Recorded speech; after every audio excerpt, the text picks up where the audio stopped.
Morning, నమస్కారం అక్క. నా పేరు వంశీ. నేను ఏఎల్పిలో జేఎంఈడిగా వర్క్ చేస్తున్నాను అక్క. మేము 2016లో రిక్రూట్మెంట్ అయ్యాం అక్క. ఇప్పటికి 10 years అవుతుంది. మాకు మాత్రం ఇంతవరకు ఏ ప్రమోషన్స్ అంటూ ఏం లేవు అక్క. కంపెనీని మేము ఎన్నిసార్లు అడిగినా మాకు మాత్రం ఎలాంటి రెస్పాన్స్ అయితే అవ్వడం లేదు. అది మరి ఆఫీసర్స్ అయితే జాయిన్ అయిన 1 yearకే వాళ్ళకి ప్రమోషన్స్ ఇస్తున్నారు. మరి మాకు ఎందుకు ఇవ్వట్లేదు మాకు అర్థం కావట్లేదు అక్క. ఇంకోటి ఏంటంటే మొన్న మేము అడగంగా ప్రమోషన్స్ కానీ క్యాడర్ స్కీమ్ ప్రకారం ఒక నోటిఫికేషన్ ఇచ్చారు అక్క. అందులో ఒక 60 days 1 yearలో 60 days ఆబ్సెంట్ ఉంటే వాళ్ళు ప్రమోషన్కి అనర్హులు అని చెప్పేసి అది నోట్ పెట్టారు. దానివల్ల మేము చాలా లాస్ అవుతున్నాము. ఇంతవరకు మేము ఇంకా అంటే జేఎంఈడిగానే ఉండడం అనేది నా దురదృష్టం అక్క. అది మేము ఇక్కడికి ఎందుకు వచ్చామంటే అక్కడ సింగరేణి జేఎంఈడి అసోసియేషన్ తరఫున మీరు రియాజ్ సార్ కలిపి మాకు పక్కా న్యాయం చేస్తారని భావించి ఇక్కడికి వచ్చి నా బాధను మేము తెలుపుకుంటున్నాం అక్క. ఇంకోటి ఏంటంటే ప్రతి ఒక్క మైండ్ మీద ఆల్రెడీ ఇప్పుడు గెలిచిన యూనియన్స్ ఏఐటీయూసీ మరియు ఐఎన్టీయూసీ వాళ్ళు భయపడుతున్నారు అక్క. ఆల్రెడీ వాళ్ళు ఓడిపోతామనేసి వాళ్ళే కన్ఫర్మ్ చేసుకుంటున్నారు. వాళ్ళు ఎందుకు అని అంటే అది ఇప్పుడు మీరు అండ్ రియాజ్ సార్ అని ఎలా ఉంటారు ఏందనేది అందరికీ తెలిసిపోయింది. ఆల్రెడీ హెచ్ఎంఎస్ గెలుస్తుంది అని ప్రతి ఒక్కరు అంటూ ఉన్నారు. మన పార్టీ గెలవడానికి మేము పక్కా కృషి చేస్తాం అక్క. ఇది మాకు కాకుండా ప్రతి ఒక్క కార్మికుడికి కూడా చాలా ప్రాబ్లమ్స్ ఉన్నాయి అక్క. ఏదంటే ఇప్పుడు మీరు చెప్పారు మారు పేర్లు కానీ ఈ డిపెండెంట్ జాబ్స్ కానీ ఇవి కూడా మీరు అంటే క్లియర్ అప్ చేయాలని కోరుకుంటున్నాం అక్క. నాకు మాట్లాడడానికి ఇచ్చిన సార్ మీ గురించి అక్క గురించి తెలుసు. మీరు ఇద్దరు టైగర్స్ అని. మీరు దేనికంటే దానికి సిద్ధంగా ఉంటాం సార్. సమ్మెగా ఏ యుద్ధంకైనా మేము సిద్ధంగా ఉంటాం సార్. అది మా తరఫున మేము 24 hours మీతో ఉండాలని మేము కోరుకుంటున్నాం. Thank you Vamshi. అట్లనే మారుపేర్ల పోరాట సమితి తమ్ముడు శ్రవణ్ గౌడ్ గారు మాట్లాడాలి. మైకిటీ సైడ్.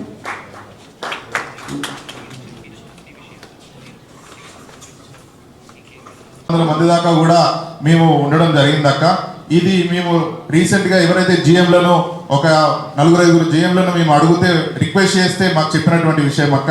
ఇంతకు ముందు ఏదైతే 1200 నుంచి 1600 మంది ఉంటే వారందరూ కూడా ఏదైతే ఇక ఉద్యోగాలు రావు, ఈ యొక్క ప్రభుత్వం మాకు ఉద్యోగాలు ఇవ్వదని చెప్పేసి వాళ్ళు అమౌంట్ తీసుకోవడం జరిగింది అక్క. దీని తర్వాత ఏదైతే గత ప్రభుత్వం మనకు హామీ ఇవ్వడం జరిగింది అక్క. దాని తర్వాత మెడికల్ ఇన్వాలిడేషన్ ఇచ్చిందే ఆ ప్రభుత్వం. దాని తర్వాత ఏదైతే మనకు ఎలక్షన్ సమయంలో ఊపల్పల్లి సభలో రేవంత్ రెడ్డి గారు ఒక హామీ ఇచ్చిల్లక్క. ఏమనంటే ఈ మార్పేర్ల సమస్య పరిష్కరించడం పెద్ద అది కాదు, మీరేమి చందమామను తీసుకొచ్చి పెట్టమని అడుగుతలేరు కదా, అలాగే సముద్రాన్ని తీసుకొచ్చి కార్మికులు ఇవ్వమని అడుగుతలేరు కదా. ఇవన్నీ కార్మికుల హక్కులు మాత్రమే. కాబట్టి ఏవైతే హక్కులు కార్మికులు అడుగుతున్నారో వాళ్ళకు సంబంధించినటువంటి మారుపేర్ల సమస్య అది పెద్ద విషయం కాదు. మనం గెలిచినట్టయితే 11 ఎమ్మెల్యేలను మీరు అన్ని నియోజకవర్గాలలో గెలిపించినట్లు ఏది ఉంటే ఖచ్చితంగా వెంటనే మేము గెలిచిన 2-3 నెలలలోనే చేస్తామని చెప్పేసి సభ వేదికగా ఆ రోజు ఆయన వెనుకలు ఉన్నటువంటి ఈరోజు ప్రస్తుతం ఏదైతే వాళ్ళ శ్రీధరబాబు సార్ ఉన్నారు, దాని వెనకాల ఐఎన్టీసీ జనక్ ప్రసాద్ సార్ ఉన్నారు. మరి ఈరోజు వాళ్ళకి సంబంధించినటువంటి సీఎం రేవంత్ రెడ్డి గారికి గుర్తు చేస్తలేరా అని ఈరోజు మేము వాళ్ళని ప్రశ్నిస్తున్నాం అక్క. ఆ రోజు ఏదైతే ఎలక్షన్ సమయంలో భూపాల్పల్లి సభలో ఇచ్చిన హామీ ఈరోజు ఆయన ఎట్లా మర్చిపోతాడని చెప్పేసి మేము ఈరోజు ఆయనను ప్రశ్నించడానికి ముందుకు వస్తున్నాం అక్క. ఇదే కాకుండా ఇంతకు ముందు ఏదైతే 2021లో అన్ని సంఘాలు కలిపి ఆర్ఎల్సీ ఒప్పందం అనేది ఒకటి ఉంటుంది అక్క. ఆ లేబర్ కమిటీలో అన్ని సంఘాలు కలిపి ఒక ఒప్పందానికి వచ్చారు. మారుపేర్ల సమస్య సరే, ఇంతకు ముందు ఏదైతే ఒక పేరు మీద వాళ్ళు చేసిన వాళ్ళ తండ్రులు అప్పుడు ఎవరికి చదువులు రావు, ఒక బిల్ల ఇచ్చేదాకా ఒక ఐడి కార్డు లెక్క ఆ నెంబర్ని పట్టుకొని హాజరు పడడానికి వెళ్ళేది వాళ్ళు. నా నెంబర్ 5146 అని మాత్రమే చెప్పేదాకా, నా పేరు లక్క శ్రావణ్, లక్క రాజయ్య లేకపోతే ఇలాంటి పేర్లు ఎలాంటి చెప్పేది కాదక్క. దాని తర్వాత కంప్యూటరైజ్ వచ్చింది. ఆ కంప్యూటరైజ్ చేసినప్పుడైనా కానీ అప్పుడు ఏదైతే కార్మికులు కేవలం వాళ్ళ పని 50 రూపాయలు దొరుకుతున్నాయి, 60 రూపాయలు దొరుకుతున్నాయని మాత్రం చూసి కానీ సింగరేణి యాజమాన్యం డెవలప్ అయినప్పుడు వాళ్ళు ఒక కంప్యూటర్ తీసుకొచ్చింది యాజమాన్యం కాబట్టి ఆ యాజమాన్యం ఇదే విజిలెన్స్ ఎంక్వైరీ అప్పుడు మరి వాళ్ళకి తెలియలేదా అని చెప్పేసి మేము ఈరోజు ప్రశ్నిస్తున్నాం అక్క. ఆ రోజు ఇదే ప్రశ్నించడం వాళ్ళని అడిగితే ఆ రోజు మా తండ్రులు వదిలిపెట్టిపోయేది కదా, ఈ రోజు కంపెనీ ఇంత స్థాయి రాకపోతుండే కదా. ఆ రోజు ఇలాంటి ఏదైతే మిషనరీ ఎలాంటి లేని సందర్భంలో చేసినటువంటి కార్మికులే మా తండ్రులు అక్క. అదే కాకుండా మొన్న రీసెంట్గా కూడా ఏదైతే మేము ఎన్నోసార్లు ఈ 11 ఎమ్మెల్యేలకు సంబంధించి మేము ఎన్నోసార్లు రిప్రజెంటేషన్ ఇస్తే వాళ్ళు మొన్న కూడా బట్టి విక్రమార్క గారిని ఏదైతే రామగుండం నియోజకవర్గాన్ని పిలిపించి మా పేరు చెప్పుకోనక్క, స్వయంగా మా పేరు చెప్పుకొని మార్పేర్ల సమస్య పరిష్కరిస్తాం మేము, ఎవరు చేయనన్నారు మెడికల్ బోర్డు అని చెప్పేసి రామగుండంలో వాళ్ళు చెప్పి, అదే ఎమ్మెల్యే రామగుండం ఎమ్మెల్యే గారు ప్రతి డివిజన్కి తిరిగినప్పుడు నా డివిజన్ కావచ్చు అక్కడ ఉన్నటువంటి 50 డివిజన్లో కూడా బట్టి విక్రమార్క గారు చెప్పినారు కదా మార్పేర్ల సమస్య పరిష్కరిస్తారని. సో వాళ్ళ ఆందోళనలో మీరు మర్చిపోండి అని చెప్పేసి, ఎందుకంటే ఈరోజు ఎక్కడైతే ఎక్కువ మంది ఉన్నారంటే రామగుండంలో మాత్రం ఎక్కువ మంది ఉన్నాం, అక్కడ మా యొక్క పోరాటం బాగుండదని చెప్పేసి అక్కడ ఎమ్మెల్యే గారు కూడా దీన్ని వినియోగించుకొని ఈరోజు మున్సిపల్ ఎలక్షన్లో కూడా వాళ్ళ కార్పొరేటర్లను గెలిపించుకోవడం జరిగిందక్క. అంటే ప్రతి దగ్గర కూడా వాళ్ళ గురువు ఏదైతే రేవంత్ రెడ్డి గారు ఎలక్షన్ సమయంలో సీఎం కావడానికి ఏదైతే చెప్పిందో ఈ రోజు మళ్ళీ వాళ్ళ కార్పొరేటర్లను గెలిపించుకోవడానికి కూడా మా సమస్యలను ఇలా చెప్పుకోవడం జరుగుతుందక్క. ఇదే కాకుండా ఈరోజు విజిలెన్స్ పేరిట మమ్మల్ని ఇబ్బంది పెడుతున్నారక్క. మీరు అన్నట్లుగా విజిలెన్స్ పేరిట ఎవరిని ఇబ్బంది పెట్టాలక్క? ఎవరైతే అధికారులు కానీ ప్రస్తుతం ఉన్నటువంటి ఎమ్మెల్యేలు ఏదైతే సంబంధించినటువంటి నిధులను దోచుకుంటున్నారో దానిపైన విజిలెన్స్ పేరిట వాళ్ళు పెట్టి వాళ్ళని ఇబ్బంది పెట్టాలి. కానీ ఏదైతే మా తండ్రులు 30 సంవత్సరాలు పనిచేసి వాళ్ళ యొక్క ఉద్యోగం మెడికల్ ఇన్వాల్యుయేషన్ ద్వారా అప్పుడు కూడా మీరే దీనికి ముందు పడి కార్మికుల కొడుకులకు ఉద్యోగాలు ఇస్తే ఇది కొంచెం బాగుంటుందని చెప్పి అప్పుడు మీరు అధ్యక్షురాలు మీరు చేసినటువంటి అప్పుడు జరిగిందక్క. దాని తర్వాత సరే ఏదో కొన్ని లోపాల వల్లనో ఏదో లీగల్ ఇష్యూస్ వల్ల అప్పుడు ఇది ఒక్కటి పెండింగ్ పడిందక్క. లేకపోతే మీ దయ వల్ల అప్పుడు మీరు ఇంకో కొంచెం ఆలోచించేది ఉంటే అప్పుడు ఉద్యోగాలు ఎక్కడం అక్క. అదే కాకుండా ప్రస్తుతం ఆ ఫైల్ ఏదైతే బిజినెస్ పెండింగ్ కేసెస్ ఫైల్ ఎక్కడ ఉందనంటే లీగల్ ఇష్యూలో ఉందక్క. ఎవరైతే గెలిచినటువంటి గుర్తింపు సంఘం వాళ్ళు స్ట్రక్చర్ మీటింగ్లో మూడు స్ట్రక్చర్ మీటింగ్లు జరిగినాక 3 స్ట్రక్చర్ మీటింగ్లో కూడా వాళ్ళని అడిగితే ప్రస్తుతం ఎక్కడుంది మా ఫైల్ అని అంటే లీగల్ ఇష్యూలో ఉంది, లీగల్ అడ్వకేసీ లీగల్ అడ్వైజర్ చెప్పాలనేసి అంటున్నారక్క. మరి ఆ లీగల్ ఇష్యూ అనేది ఎవరు చెప్తే అవుతుంది? కోల్ ఇండియా ఇచ్చిందా సర్క్యులర్ అలియాస్ నేమ్స్ కి?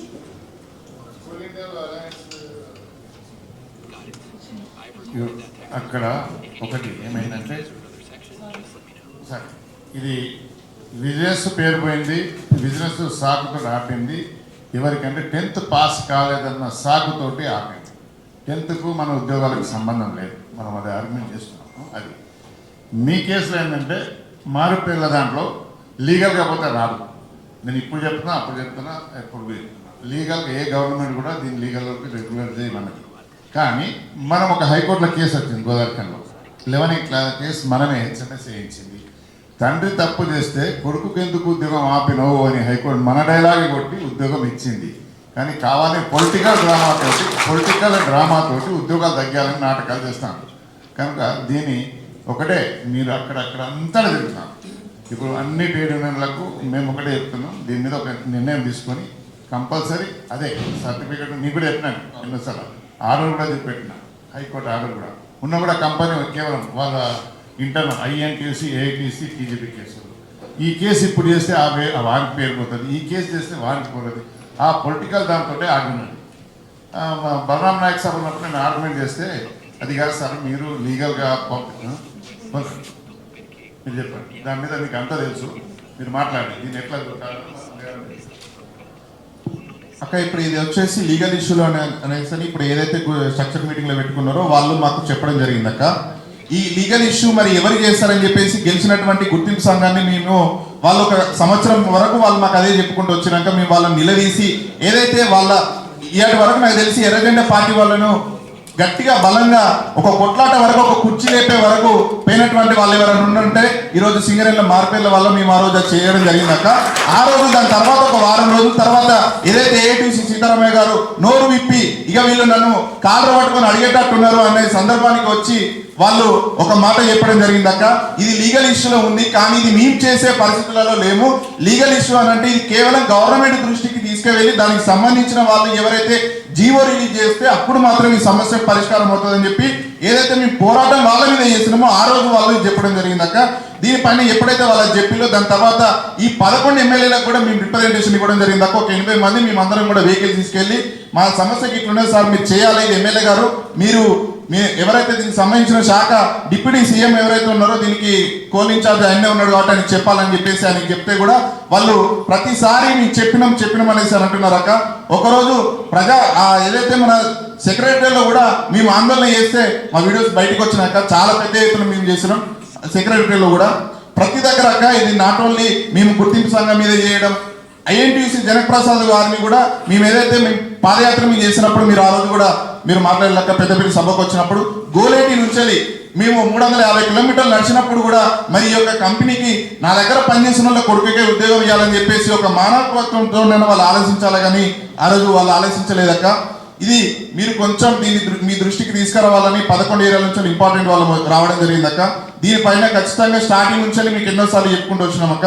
దయచేసి ఇది మా రిక్వెస్టింగ్, ఎందుకంటే ఈరోజు ప్రభుత్వానికి ఎమ్మెల్యేలకు మేము సింగరేణికి ఒకటి చెప్పడం జరిగిందక్క, DNA టెస్ట్ కూడా మేము రెడీ అయినా మా తండ్రే మీ కొడుకులనే అయ్యా మమ్మల్ని నమ్మండి, మీకు ఇది కాకపోతే ఒక రక్తం చూడకపోతే ఇంకేం చూస్తారని చెప్పేసి కూడా మేము వాళ్ళని ఆ రోజు నిలదీయడం కనుక ఇంతకు మించి సిగ్గుచేటు మాటనైతే సింగరేణికి కానీ ప్రభుత్వానికి కానీ ఇంకా చెప్పేదైతే ఏం లేదక్క.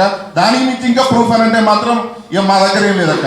ఆయన మా తండ్రి ఏదైతే విజిలెన్స్ ఎంక్వైరీలోకి వచ్చినప్పుడు విజిలెన్స్ అధికారులు అంటారు కదా, నువ్వు ఆయన అయ్యవేనా నువ్వు ఆయన కొడుకువే అని చెప్పి 30 సంవత్సరాలు పనిచేసిన ఒక తండ్రిని ఒక కొడుకును నిలేసినట్టు అడిగితే ఏం సమాధానం ఇస్తాక మా బాధ ఈరోజు చాలా విపరీతంగా ఉందక్క. దీంట్లో ఏదైతే కార్మికులు మాకు ముఖ్యంగా ఏంటంటే మీ ఇబ్బంది పడేది ఏంటంటే అక్క, మేము చదువుకోవడం అందరం కూడా సొంత పిల్లల మీద బీటెక్లో కానీ నేను ఈరోజు బీటెక్ చదువుకున్నాక నేను చదువుకున్న ఆధార్ కార్డు ఒక రకంగా ఉంటే ఈ ఉద్యోగం రావాలని చెప్పేసి నేను ఆధార్ కార్డు మార్చుకున్నాక దీని మీద నాకు ఎలాంటి చదువు లేదు. ఏదో అప్పుడు కంపెనీకి ఓపెన్ 10th కావాలని అంటే ఈ సజెషన్ కూడా వెల్ఫేర్ ఆఫీసర్లు మా అందరికి ఇస్తే ఓపెన్ 10th రాసి దాని ద్వారా ప్రూఫ్ ఏదైనా ఉండాలంటే ఓపెన్ 10th ఉంటే అవుతుందని అంటే ఓపెన్ ప్రూఫ్ పెట్టి ఆధార్ కార్డులు చేంజ్ చేసుకున్నాం. ఈ ఆధార్ కార్డులు మీరు సబ్మిట్ చేసినాక ఈరోజు మమ్మల్ని విజిలెన్స్ ఫార్వర్డ్ చేసి పెట్టిందక్క. విజిలెన్స్ ఫార్వర్డ్ చేస్తే ఈరోజు ఏదన్నా ఉద్యోగాలు కనీసం సింగరేణి ఈ ఉద్యోగాలు ఇస్తలేదు కదా అని చెప్పేసి మేము బయటికి వెళ్ళి ఏదైనా ఉద్యోగాలు చేసుకుందామని అనుకుంటే మా చదువులేమో ఒక్క పేరు మీద ఉన్నాయక్క. ఇడికి వచ్చేసరికి ఏమో కేవలం ఓపెన్ 10th ఉంది, ఆధార్ కార్డు ఉంది. మొన్న జియో సెంటర్కి వెళ్ళి మా దాంట్లో ఉన్న ఒక అతను అడిగిండక్క, మాకు ఉద్యోగం ఇవ్వండి అని చెప్పేసి అడిగితే ఈరోజు స్టడీ లేకుండా పోయిందా అక్క. ఎందుకంటే వాళ్ళు దేనికి వెళ్ళినా ఏ ఎడ్యుకేషన్కి వెళ్ళినా కానీ మినిమం ఆధార్ కార్డు అడుగుతున్నారు. ఆధార్ కార్డు వచ్చేసి ఏమో మాకు కేవలం ఓపెన్ 10th మీద ఉంది కాబట్టి ఆ చదువులు కూడా మాకు వెళ్ళకుండా ఇలాంటి ఏదైనా గవర్నమెంట్కి సంబంధించి గ్రూప్ 1 గ్రూప్ ఏమైనా రాసుకుందామంటే కూడా ఆధార్ కార్డు అడిగలేవు. ఎటు కాకుండా మేము మధ్యలో ఏదో సముద్రంలో వాడిపోయినట్టు పరిస్థితి ఉందాక. ఖచ్చితంగా దీని ప్రభుత్వాన్ని మేము ఈరోజు అడుగుతుంది ఏంటంటే ఈ ఉద్యోగాలు ఇస్తా అంటే ఇవ్వమనండి, లేకపోతే ఇవ్వననేసి అని చెప్పండి అని మేము 1 సంవత్సరంన్నర నుంచి కూడా చేసుకుంటూ వస్తున్నాం అక్క. మీరు కొంచెం దయచేసి దీన్ని గట్టిగా తీసుకొని మా అందరి బాధలు మీకు చెప్పుకుంటున్నాం అక్క. దయచేసి మాకు ఉద్యోగాలు ఇప్పించాలని మిమ్మల్ని కోరుతున్నాం అక్క. తమ్ముడు శ్రవణ్ గారు బాధపడ్డమన్నది నిజంగా పర్టికులర్గా మీరు మాట్లాడిన చివరి మాట, సొంత తండ్రి ఎవరు అని నిర్ధారించుకోండి కావాలంటే అని అనే పరిస్థితి వచ్చిందంటే ఈ ప్రభుత్వం సిగ్గుతో తల ఉంచుకోవాలి.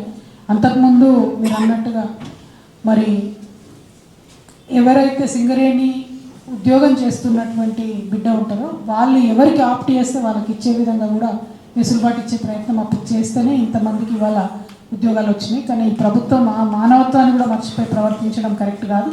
తప్పకుండా మీ పక్షాన ఉంటాం. అన్న ఇందాక రియాజ్ అన్న గారు చెప్పినట్టు ఏదైతే కోల్ బెల్ట్లో కోల్ ఇండియాలో ఉందో సిమిలర్గా మనం ఇక్కడ చేయొచ్చు అనేటటువంటి విషయం తెలుస్తూ ఉన్నది. ఇంకొకటి అన్న చెప్పిన జార్ఖండ్ హైకోర్టు తీర్పు ఏదైతే అది కూడా మనకు ఆంధ్రప్రదేశ్ హైకోర్టు తీర్పు, తెలంగాణ హైకోర్టు ఒకటి ఉంది అన్నాధ్వర్యంలో చేసింది. ఇంకొకటి ఎంఆర్ఓలు కనీసం మరి ఈ సేమ్ పర్సన్ డిఫరెంట్ నేమ్స్ అనే సర్టిఫికేట్ ఇవ్వడమా ఏంది అన్నది ఒక డిమాండ్ ఖచ్చితంగా తీసుకుంటాం బ్రదర్. మీ తరఫున అవుట్రైట్గా ఫైట్ చేస్తామని చెప్పి జాగృతి అండ్ హెచ్ఎంఎస్ తరఫున నేను మాట ఇస్తాను. మరి రాము యాదవ్ గారు general secretary BC SC ST JAC, అట్లనే DSP state EC member, Karthik Ekalavya గారు BC SC ST JAC secretary, DSP state EC member గారు వచ్చారు. వారిద్దరు కూడా స్వాగతం తెలియజేస్తూ ఉన్నాం. తర్వాత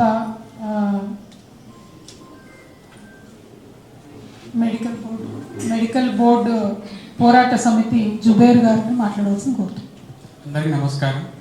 వేదిక మీద ఉన్న పెద్దలకి, కార్యక్రమానికి వచ్చిన మిత్రులందరికీ నమస్కారం. మేము ఇక్కడ స్పెసిఫిక్గా మెడికల్ ఆల్మోస్ట్ ఒక 50 మెంబర్స్ దాకా వచ్చాము మేము. సో అందరికి తెలిసిన విషయం ఏంటిదంటే, సింగరేణిలో అండర్గ్రౌండ్ మైన్లో వర్క్ చేయడం వల్ల అక్క చెప్పినట్టు వాళ్ళకి లంగ్స్లో డిపాజిట్స్ అయ్యి ఆ హెల్త్ ఇష్యూస్ రావడం, అలాంటి చాలా ఇష్యూస్ చాలా వస్తాయి వాళ్ళకి. సో దానికి ఎక్సెప్షనల్గా వాళ్ళ పిల్లలకి డిపెండెంట్ జాబ్స్ ఇస్తాం కదా.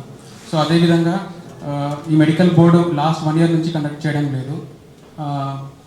మేజర్గా క్యాన్సర్, పారాలసిస్, నెక్స్ట్ డయాలసిస్ లాంటి పేషెంట్స్ కూడా medical fit for the same job అని వాళ్ళకి ఇవ్వడం వల్ల ఆ హెల్త్ ఇష్యూస్తో వాళ్ళు జాబ్ చేయడం చాలా ఇబ్బందికరంగా ఉంది. ముఖ్యంగా యూరిన్ బ్యాగ్స్ పెట్టుకొని వాళ్ళు డ్యూటీలోకి వెళ్ళడం జరుగుతుంది. సో చాలామందికి కాళ్ళు లేక, కొంతమందికి ఐ సైట్ కంప్లీట్గా వెళ్ళిపోవడం జరిగింది. అలాంటి వాళ్ళు కూడా అటు జాబ్ చేసుకోలేక, ఇటు పిల్లలకి జాబ్స్ ఇచ్చుకోలేక చాలా ఇబ్బంది పడుతున్నారు. అలా మానసికంగా చాలామంది కూడా హార్ట్ స్ట్రోక్స్ వచ్చి ఈ మధ్య చనిపోవడం చాలామంది జరిగింది. సో మా మేజర్ కన్సర్న్ ఏంటిదంటే, సింగరేణిలో ప్రీవియస్గా జరిగినట్టు విఆర్ఎస్ ఇంప్లిమెంట్ చేయాలని చెప్పేసి మా కన్సర్న్. వంశీ ఇంక కొన్ని పాయింట్స్ యాడ్ చేయాలనుకుంటున్నాను. యాక్చువల్లీ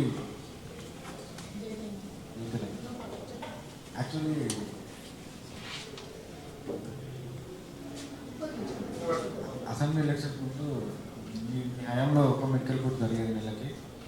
మేము వచ్చాక 2 మెడికల్ బోర్డు పెడదామని రేవంత్ రెడ్డి గారు మాటిస్తే మేము అందరం ఏకమై 11 అసెంబ్లీ సీట్స్ గెలిపించాం. మా వల్లనే అది కావాలి. అంటే ఇప్పుడు 1 year అవుతుంది. యాక్చువల్లీ ఏంటంటే నాకు కొంచెం మ్యారేజ్ అనిపించింది. జాబ్ వచ్చినాక మ్యారేజ్ చేసుకున్నామని చూస్తాను. ఇది ఎట్లా అంటే 2 years ఇట్లా డిలే అవుతుంది.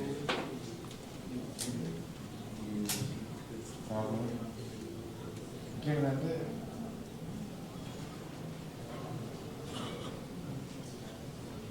సింగరేణి పాత పద్ధతిలో నెల మెడికల్ బోర్డు పెట్టి మాకు జాబ్స్ ఇంకో పాయింట్ ఏంటిదంటే, ఇప్పుడు ఇలానే కంటిన్యూ అయితే ఆల్మోస్ట్ ఒక 3 months ఆఫ్ ద డ్యూరేషన్లో ఒక 300 ఫ్యామిలీ రోడ్డు మీద పడతారు. సర్వీస్ అయిపోతుంది వాళ్ళకి. మీరు మాకు కొంచెం సపోర్ట్ చేయాలని మేము ఇక్కడికి వచ్చాము. 100%. ఇది టైం బౌండ్ ఇష్యూ.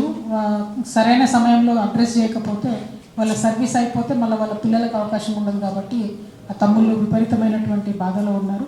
చాలా మంది వచ్చిన వాళ్ళు కూడా ఇంకా 3 months ఉంది, 2 months ఉందని చెప్తుంటే కూడా ఈ కాంగ్రెస్ ప్రభుత్వానికి మరి కనీసం దున్నపోతు మీద వానబడ్డట్టు ఉన్నదనే విషయాన్ని తెలియజేస్తూ, మరి దీనికోసం మళ్ళొకసారి ఖచ్చితంగా ఫైట్ చేస్తాం. మీరు ధైర్యంగా ఉండాలి. దయచేసి మీ పేరెంట్స్ కూడా ధైర్యంగా ఉండమని చెప్పాల్సిందిగా కోరుతున్నాను. అదేవిధంగా ఇప్పుడు సింగరేణి యూత్ ఆఫ్ సింగరేణి సిద్దికి మాట్లాడాల్సింది కోరుతున్నాను.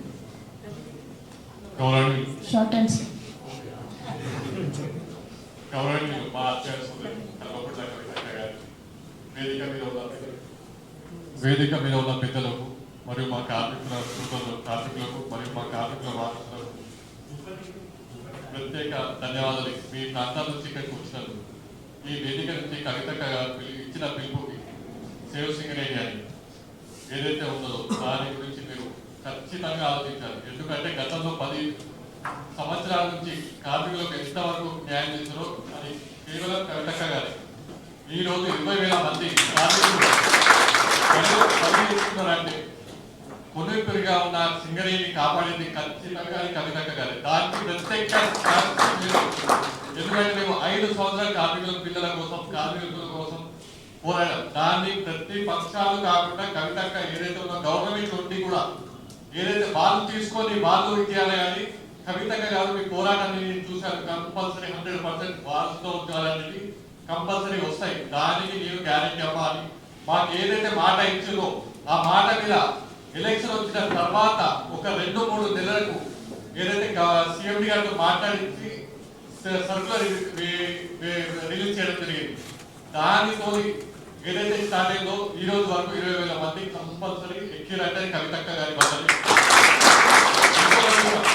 రేవంత్ రెడ్డి గారు ఏ సభకు వచ్చినా కూడా ఎవరైతే రాష్ట్రంలో ఉద్యోగాలు లేవు బంద్ అయినాయని చెప్తారు, వాళ్ళని పట్టుకొని ఇప్పుడు కొట్టారని చెప్తారు.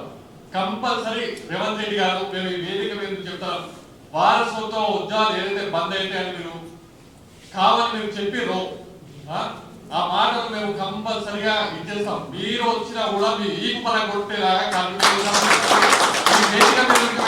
హెచ్చరిస్తున్నాం. కంపల్సరీ ప్రతి ఒక్కరు ఆలోచించలేదు. 20,000 మంది కార్మికులు ఎక్కిరు, చేతులు మీరు కట్టుకొని అలాగే మీరు ఉంటే మీ బతుకులు కూడా రోడ్ల మీద పడతాయి, కంపల్సరీ రోడ్ల మీద పడతాయి.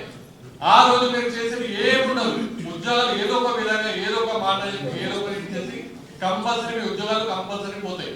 కాబట్టి ఈ రోజు మీరు మొత్తం నిద్ర నుంచి లేచి కవితక్క గారు ఈ వేదిక నుంచి ఏ పిలుపుచ్చినా ఏ కార్యాచరణ ఇచ్చినా ఏ తీర్మానం ఇచ్చినా కంపల్సరీ మీరు మీ మొత్తం నిద్ర నుంచి లేచి కవితక్క మాట మీద మీరు బయటికి వచ్చి రోడ్ల మీద ఎక్కుతలే ఆ ఉద్యోగాలని మీరు కాపాడుకోగలుగుతారు. లేకపోతే మీ ఉద్యోగాలు ఎట్లా పోతాయి, ఎప్పుడు పోతాయి, దానికి కంపల్సరీ మీరే దాని బాధ్యత అనేది ఉంటుంది.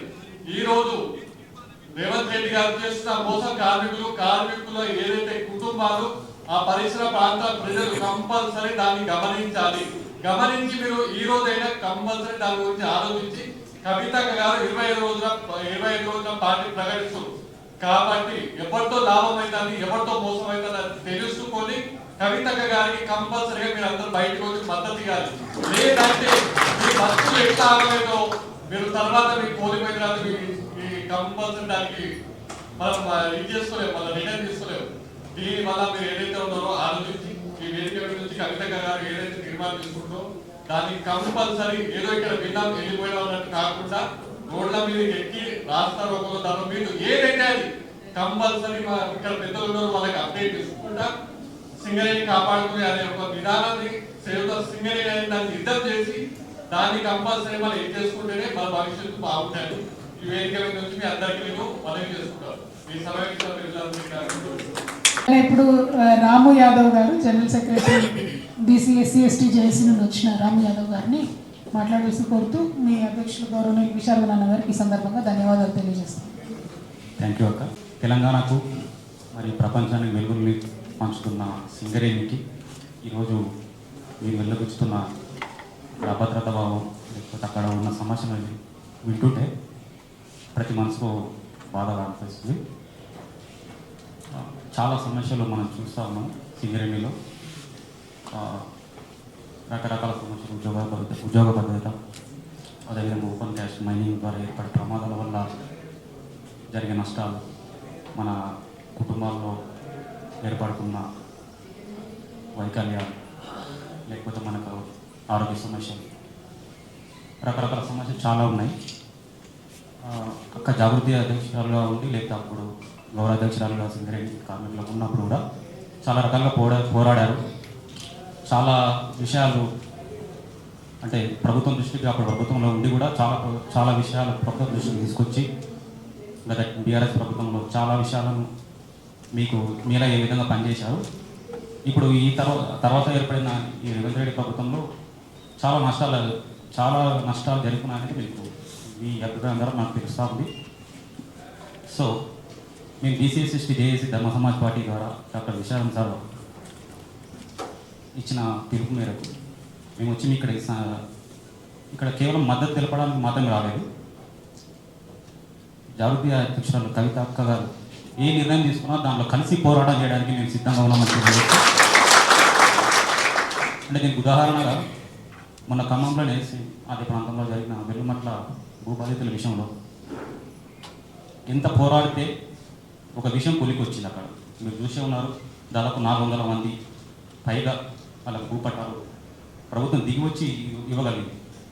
సో ఇక్కడ మీ బీసీఎస్టీ జేఏసీ మరియు ధర్మ సమాజ్ పార్టీ కవిత గారు ఏ నిర్ణయం తీసుకున్నా దాంట్లో కలిసి పోరాడి ఆ విషయం దానికి రిజల్ట్ ఓరియంటెడ్గా పనిచేస్తామని చెప్పేసి మీ సందర్భంగా తెలియజేసి నాకు అవకాశం ఇచ్చినందుకు thank you. Brother Velugumatla issue గుర్తు చేసేది. వెలుగుమట్ల ఇష్యూలో ఓన్లీ 750 మందికి నష్టం జరిగితేనే అంతగానో పోరాటం చేసి ఇక్కడ 40,000 మంది జీవితాలు. మేము ప్రభుత్వానికి హెచ్చరిక చేస్తూ ఉన్నాం, మీరు దయచేసి సింగరేణితో పెట్టుకోవద్దు. సింగరేణితో పెట్టుకున్న కూడా ముంగట పడలేదు, బాగుపడలేదు. కాబట్టి సింగరేణి బిడ్డల్ని, బొగ్గు బిడ్డల్ని, కష్టపడే బిడ్డల్ని, చెమట చిందించే జీవుల్ని బాధ పెట్టొద్దని చెప్పి ప్రభుత్వానికి మరొక మారు రిక్వెస్ట్ చేస్తున్నాం.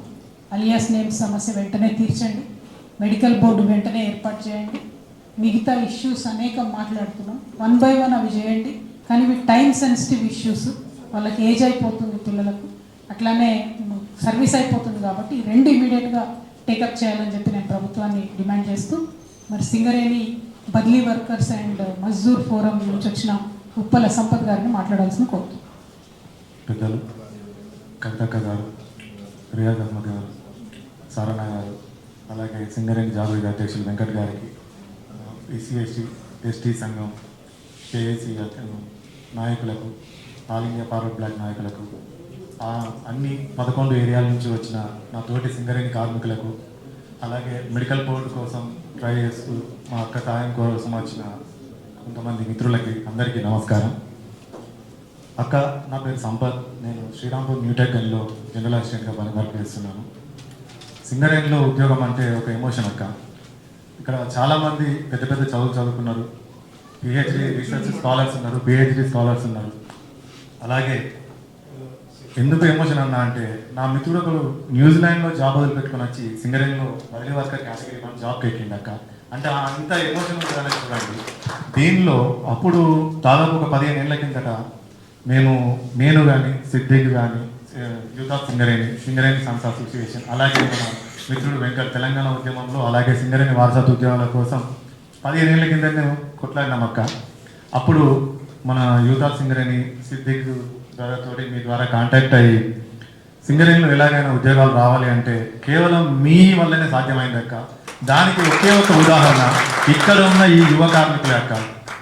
మేము ఇక్కడ ఉన్నాము ఈరోజు అంటే కేవలం మీరు దాదాపు మీకు గుర్తుందో లేదో 15 ఏళ్ల కింద మీరు అండర్గ్రౌండ్ మైన్లో దిగి అక్కడ ఉన్న స్థితిగతులు అర్థం చేసుకొని వీళ్ళ కష్టాలకు ఎట్లా సీనియర్ కార్మికులు వీళ్ళు జాబ్ చేయలేకపోతారు, వీళ్ళు అన్ఫిట్ అయితే వీళ్ళని ఏ రకంగానైనా అన్ఫిట్ చేసి ఒక భరోసా, కారుణ్య నియామకం అనే ఒక పద్ధతి కింద మనం జాబ్ చేయగలిగితే వాళ్ళ కుటుంబానికి ఒక ఆర్థిక భరోసా ఉంటుందనే ఒకే ఒక లక్ష్యంతో మీరు ఆ రోజు పెద్దలు కేసీఆర్ గారికి మీరే ముందరపడి చెప్పి మాకు ఈరోజు ఈ జాబ్స్ ఇప్పించారక్క.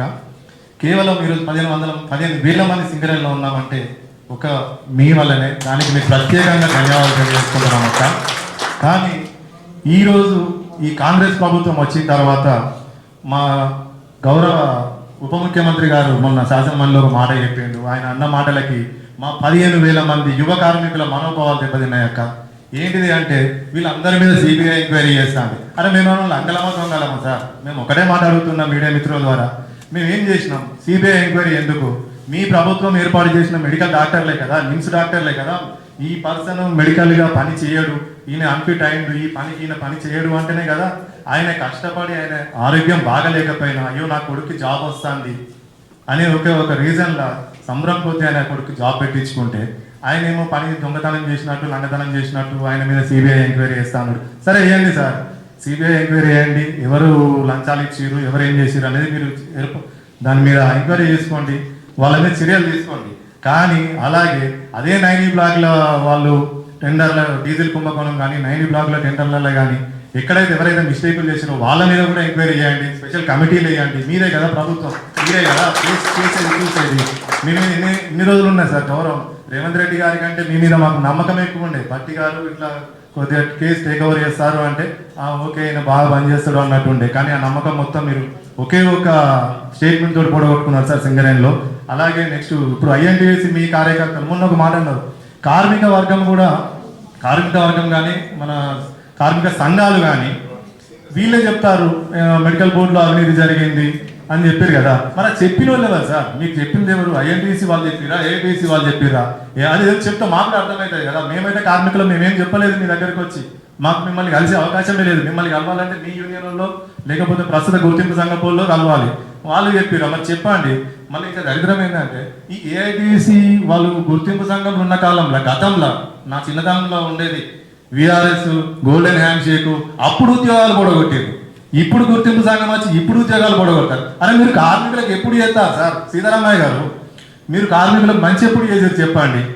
ఒక కార్మికుని తీసేసే మీ లక్ష్యం, అంతేగాని ఈ ఒక కార్మికుడిని పాపం వాని జాబ్లో పెట్టేద్దాం, మన కుటుంబానికి ఒక ఆర్థిక భరోసాని ఇద్దామని ఒక ఆలోచన లేదు. ఇక్కడ సార్ మన ముఖ్యమంత్రి ఉప ముఖ్యమంత్రి గారు, ఇక్కడ మేము సింగరేణి కార్మికులం సార్, కష్టపడి పనిచేసేవాళ్ళం, డబ్బు సంచులు మోసేవాళ్ళం కాదు సార్, మెడికల్ బోర్డు కోసం అని లేకపోతే లంచాలు ఇచ్చడానికని. అదొకటి గుర్తుంచుకోండి. మీకు అంతగానో అవసరం అనుకుంటే వచ్చి ఓపెన్ కాస్ట్లో తిరగకుండా ఒకసారి అండర్ గ్రౌండ్లో దిగి పని చేసి చూడండి సార్. జస్ట్ ఒక 1 అవర్ అండర్ గ్రౌండ్లో మీ చేతిలో స్టిక్ లేకుండా నడిచిరండి. జస్ట్ స్టిక్ లేకుండా మీరు వస్తే అఫీషియల్ డ్రెస్సులు ఇచ్చి స్టిక్కులు ఇచ్చి మెల్లమెల్లగా ఆ place neat slip on call కాకుండా నీట్గా చేసారు కాదు సార్. జస్ట్ సాధారణ కార్మికుల్లో ఒక్క 1 అవర్ ఒక లెవెల్ నడిచిరండి సార్, మేము ఒప్పుకుంటాం. మీరు మంచి వాళ్ళు, మేము చేసే పని అల్కడి పని అని. కానీ అట్లా లేదు.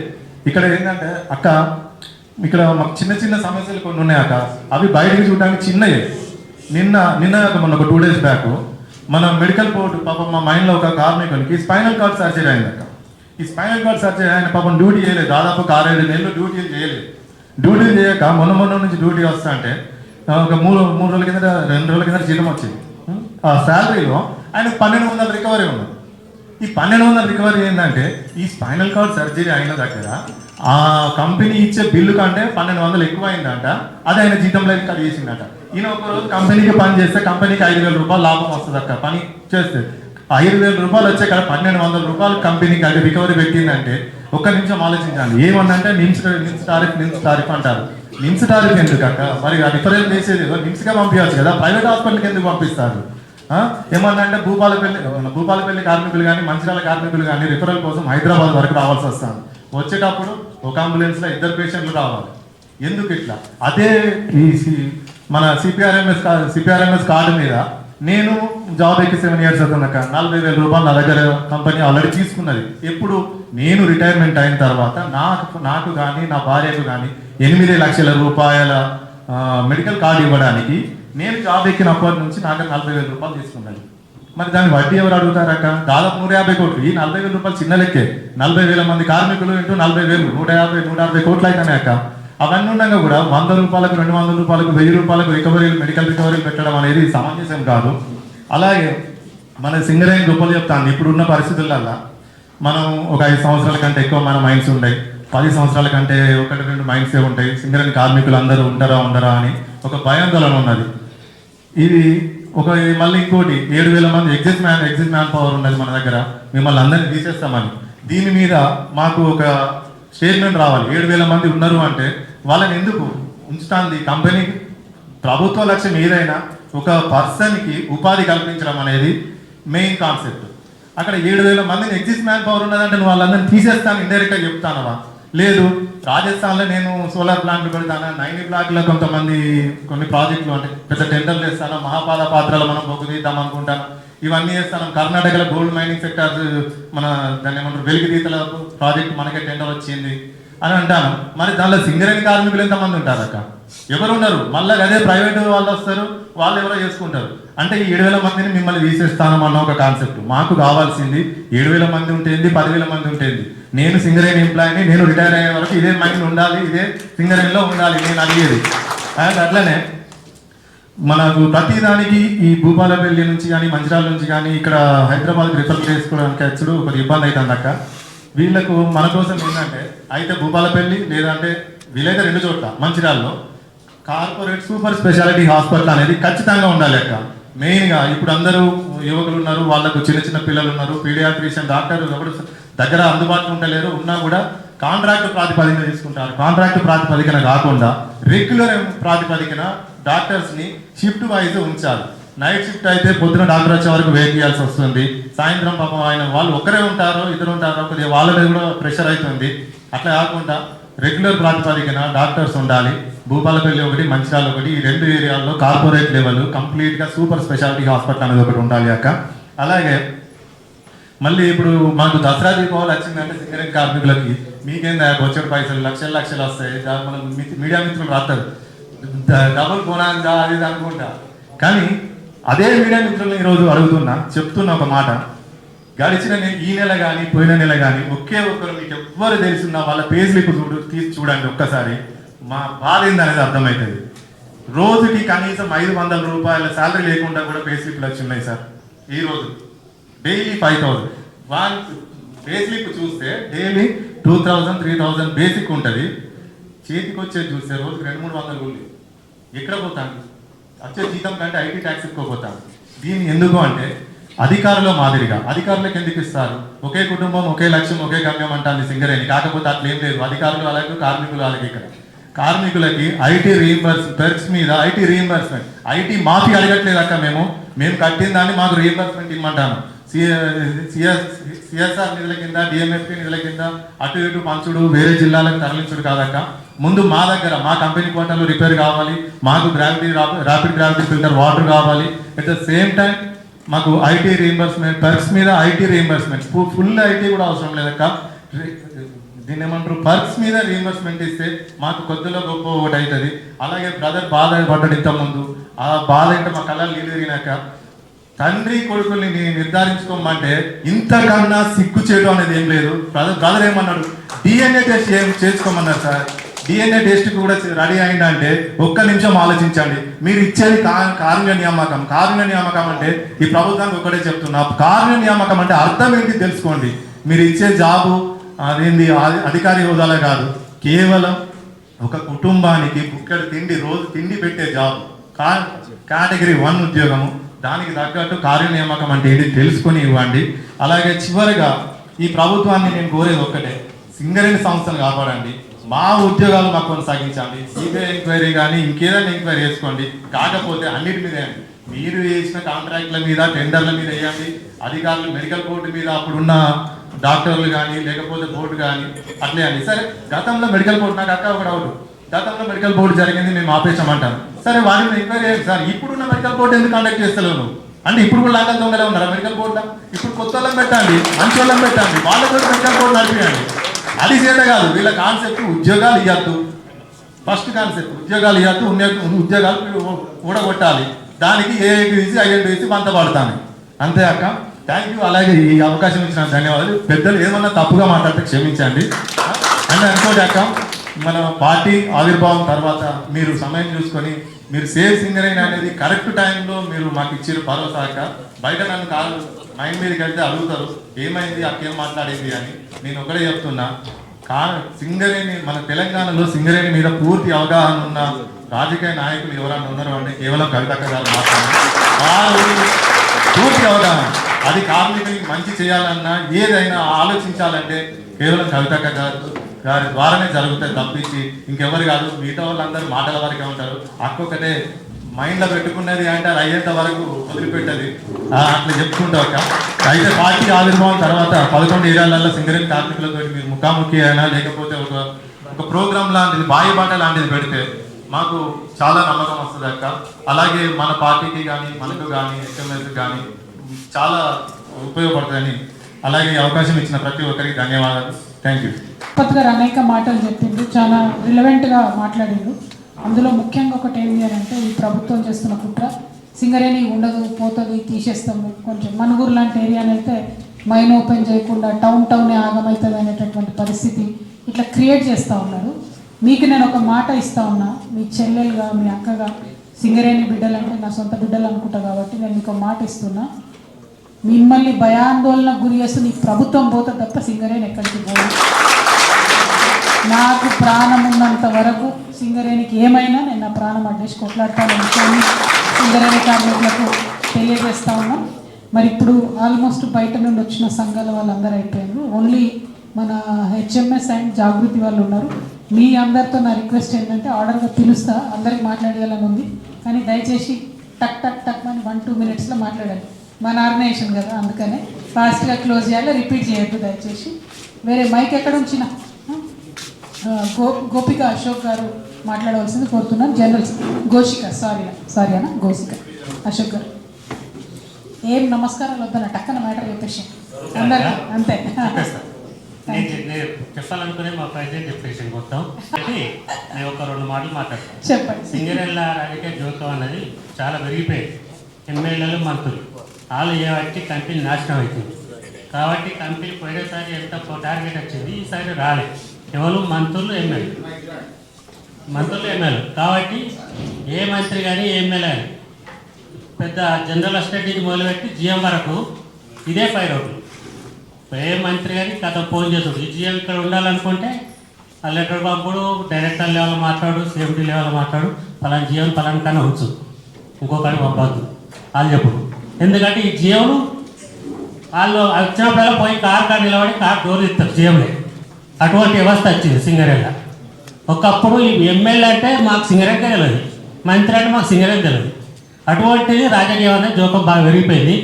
అటువంటి ఈ రాజకీయ జోకంతో టార్గెట్ కూడా తగ్గిపోయింది. కాబట్టి అక్కడికి నమస్తే. థ్యాంక్ యూ అశోక్ అన్న. అనిల్ రెడ్డి గారికి వైస్ ప్రెసిడెంట్ గారు శ్రీరాంపూర్ అనిల్ రెడ్డి గారు మాట్లాడాల్సింది. సభకు నమస్కారం. ఈ సేవ్ సింగర్ అనే ప్రోగ్రాం రౌండ్ టేబుల్ సమావేశం ఇక్కడ నిర్వహించినందుకు ప్రతి ఒక్కరికి, ఇక్కడ ఈ కార్యక్రమం చేసిన అందరికీ పేరు పేరున ధన్యవాదాలు. ఒకటే అసలు అందరూ ఏంటంటే అన్ని విషయాలు నా పెద్దలందరూ చెప్పారు. అసలు ప్రభుత్వం ఉండాలన్నా ప్రభుత్వం పోవాలన్నా డిసైడ్ చేసేది మొత్తం మన సింగరేణి కార్మికులు, కార్మిక కుటుంబాలన్నది ప్రతి ఒక్కరు మర్చిపోవాలి. ఎందుకంటే మీరు గతంలో చూసిండ్రు టీఆర్ఎస్ ప్రభుత్వం వచ్చింది, అది ఎవరి చేయబట్టి వచ్చిందంటే కార్మికుల ఓటు వలన వచ్చింది. మళ్ళీ మొన్న బీఆర్ఎస్ ప్రభుత్వం ఓడగొట్టాలన్నా కూడా మన కోల్బెల్ట్ ఏరియానే చేయబట్టే ఇక్కడ ప్రజాప్రతినిధులు ఇట్లా అదే రకంగా ఏదైతే చేసిందో అప్పుడు ఇట్లా గెలిపించిన మళ్ళీ ఓడగొట్టాలంటే కూడా మళ్ళీ మనల్ని సింగరేణి కార్మికులు ఓడగొట్టిండ్రు. ఎందుకంటే ప్రభుత్వానికి తెలుస్తలేదు సింగరేణి కార్మికులు చాలా తక్కువ అంచనా ఇస్తాను కొద్దిగా. ఎందుకంటే ఏం చేయాలనుకున్నా వీళ్ళు ఒకసారి ఇది చేద్దామని డిసైడ్ అయిందంటే మాత్రం అది ఎవరికి వినరు. ఎందుకంటే తెలంగాణ ఉద్యమంలో కూడా ప్రత్యేక పాత్ర పోషించారు. ఎందుకంటే చాలా విషయాలల్లో ఒక్కసారి డిసైడ్ అయిందంటే మాత్రం కార్మికులు ఉన్నారు. ప్రభుత్వం మరొకసారి గుర్తుపెట్టుకోవాలని ఈ బట్టి విక్రమార్క గారిని ఈ కాంగ్రెస్ ప్రభుత్వం తెలియజేస్తున్నా. అక్క మనకు విషయానికి వచ్చేసిందే 1985 నుండి 1980 వరకు అప్పుడున్న జేపీరావు గారు 35,000 మందికి ఉద్యోగాలు ఇచ్చిండ్రు. ఇది మన పరుగు పందెం పెట్టి. దాదాపు నాకు తెలిసి ఇంకొక సంవత్సరం అయితే అందరూ క్లోజ్ అయిపోతారు. ఇప్పుడు అప్పుడున్న సిఎల్ఎండి ఆ రకంగా ఉద్యోగులు ఇచ్చారు. ఇప్పుడున్న వచ్చిన సిఎల్ఎండి మరి ఈ 35,000 కోట్లు ఎట్లా సంపాదించుకోవాలనే ఆలోచన ఉంటుంది తప్పించి కానీ మరి ఉద్యోగాలు ఏ రకంగా ఇవ్వాలనేటువంటి ఆలోచన లేదు. ఇప్పుడు ఎందుకంటే చాలా మంది యువకులు ఉన్నారు. చాలా అసలు మన కోల్పేట ఏరియాలు చూస్తే ఇప్పుడు తమ్ముడు చెప్పడం చాలా బాధ అనిపించింది. అసలు నేను పెళ్లి చేసుకునే పరిస్థితి అంటే ఇక జాబ్ కోసం చూస్తానంటే మరి ఎందుకు మనకు ఇన్ని ఎంబీకేమని ఇట్లా సారన్న గారు చెప్తున్నారు. చాలా మైండ్స్ ఓపెన్ చేసుకోవడానికి అవకాశం ఉన్నది. మరి ప్రభుత్వంలో ఏ రకంగా మరి ఉద్యోగాలు ఇవ్వాలంటే ప్రతి ఒక్క చిన్నమైన ఓపెన్ చేసినా కూడా ఒక 3,000 మందికి ఉద్యోగాలు ఇవ్వచ్చు. అసలు ఎందుకు సేవ్ సింగర్ ఏనని చెప్పేసి అందరు తిరుగుతాను, ప్రతి ఒక్కరు చెప్తాను కానీ అసలు ఎందుకు అమలు చేస్తలేరు అనేది ప్రభుత్వం ఆలోచించుకోవాలి. ఇప్పుడు మనకు నీమ్ స్థాయి ఫండ్లు ఈ నీమ్ స్థాయి ప్రకారం పోతే ఆరోగ్యశ్రీ కంటే ఇంకా కఠినంగా చూస్తాను. మనకి ఇచ్చే మెడిసిన్స్ అయితే ఇంకొక నెక్స్ట్ మంత్ అయితే దాన్ని వ్యాలిడ్ అయిపోతుంది మనకి ఇచ్చే మెడిసిన్స్. అటువంటి దానివల్ల చాలా మందికి కిడ్నీ సమస్యలు, డయాలసిస్. ఇప్పుడు గోదావరి కానీ రామకృష్ణ చూస్తే కిడ్నీ పేషెంట్లు మన సింగరేణిలో 100కు 80% కిడ్నీ పేషెంట్లు తయారవుతారు. ఏంటంటే ఏ టాబ్లెట్ చూసినా ఇంకా అది ఇంకొక 1 మంత్ అయితే ఎక్స్పైరీ డేట్ అయిపోతారు. అదే మరి ఎందుకు ఈ సిటిహెచ్ఎస్ మనం ఎందుకు అమలు చేసుకోవద్దు? ఇప్పుడు ఏ హాస్పిటల్ రాండి, మీరు ఇక్కడ హైదరాబాద్ రిఫర్ చేస్తారు. రిఫర్ చేసినాక ఆరోగ్యశ్రీ తర్వాతనే మనల్ని చూస్తారు తప్పించి కానీ ఆరోగ్యశ్రీ కనీసం ఆరోగ్యశ్రీ వీళ్ళకి కూడా ట్రీట్ చేయరు. మరి ఇన్ని విషయాలు ఇన్ని సమస్యలు మన ముందున్నాయి కానీ ఇటువంటి విషయాలు అసలు ఎందుకు దీన్ని వీళ్ళందరికీ తెలిసినప్పుడు కూడా ఎందుకు చేస్తలేరు? చాలా విషయాలు ఇప్పుడు పెద్ద పెద్ద సంధిళ్ళు ఇవన్నీ అంటే వాళ్ళు తెలుసుకుంటే ప్రతి ఒక్క లక్షణాలు అందరూ చెప్తారు, మాటలు చెప్తారు కానీ చేతలు చేసే వాళ్ళు ఎవరు లేరు. గత గెలిచిన వాళ్ళు అప్పుడు చెప్పిండ్రు, మొన్న గెలిచిన వాళ్ళు చెప్పిండ్రు, ఇప్పుడు మళ్ళీ వాళ్ళే వస్తాను. అసలు ఎందుకంటే ఇప్పుడు ఇంత చేస్తున్నాం మనం. ఇప్పుడు ఇక్కడ ఉన్నారు, ముందర తమ్ముళ్ళు ఉన్నారు, పాపం చాలా కొట్లాడారు ఎన్ని విషయాలు అంటే అసలు వాళ్ళ వీడియో చూస్తే చాలా బాధ అనిపించింది. కాబట్టి మనం ఏం చేయబోతాను, మనం ఎట్లా చేస్తే మరి ఇవన్నీ సాధ్యమవుతుంది? ఎందుకంటే అందరూ చెప్తాను, చేయలేకపోతాను. మనం చేసేది చెప్పుదామా, ఏ రకంగా మాట్లాడుకుందా, ఎట్లా పోదాం? ఎందుకంటే అందరి లెక్క మనం ఉంటే మాత్రం బాగుండదు. ఎందుకంటే ఇప్పుడు కార్మికులలో ఇన్వాల్వ్ అయితే అడిగిన అడుగుగా ఖచ్చితంగా గల్లబట్టి గుంజుతారు. ఎందుకంటే ప్రతి మైండ్ మీద పోతే ప్రతి ఇప్పుడు ఎవరు పోయినా కూడా అసలు ఏంటి అందరూ చెప్తారు కానీ అసలు ఎవరు చేసేటోడు ఇవ్వడం చెప్పేసి ప్రతి మైండ్ మీద ప్రశ్నిస్తారు. ప్రశ్నించే వాళ్ళు ఎక్కువైపోయారు. మరి ప్రశ్నించేదాన్ని మనము ఆపాలి, మనం చేయాలంటే మనం ఏ రకంగా ముందుకు పోవాలనేది డిసైడ్ చేసుకొని మరి మనం అందరం కలిసికట్టుగా పోరాడి వీళ్ళందరూ మద్దతు తీసుకొని, పెద్దల మద్దతు తీసుకొని ఇక్కడ ఉన్న నిర్ణయాలు ఎవరైతే చెప్పినారో తప్పకుండా పాటించి మనం ముందుకు పోవాలని చెప్పేసి కోరుకుంటూ అవకాశం ఇచ్చిన ప్రతి ఒక్కరికి ధన్యవాదాలు తెలియజేస్తాను. అనిల్ గారికి నేను ఒక అష్యూరెన్స్ అయితే ఇస్తున్నా, వేరే ఒకటే చెప్తాం ఎప్పుడైనా కూడా, ప్రశ్నిస్తాం, ప్రయత్నిస్తాం, పరిష్కరిస్తాం. మనం ప్రశ్నించి ఇచ్చిపెట్టాం, ప్రయత్నిస్తాం, పరిష్కరిస్తాం. ఖచ్చితంగా ఇవాళ రౌండ్ టేబుల్ తర్వాత మిగతా సంఘాలను కూడా మేల్కొంటాయని, కార్యాచరణకు సిద్ధమవుతాయని చెప్పి మనస్ఫూర్తిగా నేను భావిస్తూ మరి ఆర్డర్ ఇట్లా ఇచ్చేస్తున్నా డైరెక్ట్గా. అక్క శ్రీలత గారిని మాట్లాడాల్సింది కోరుతున్నాను, వైస్ ప్రెసిడెంట్ గారు.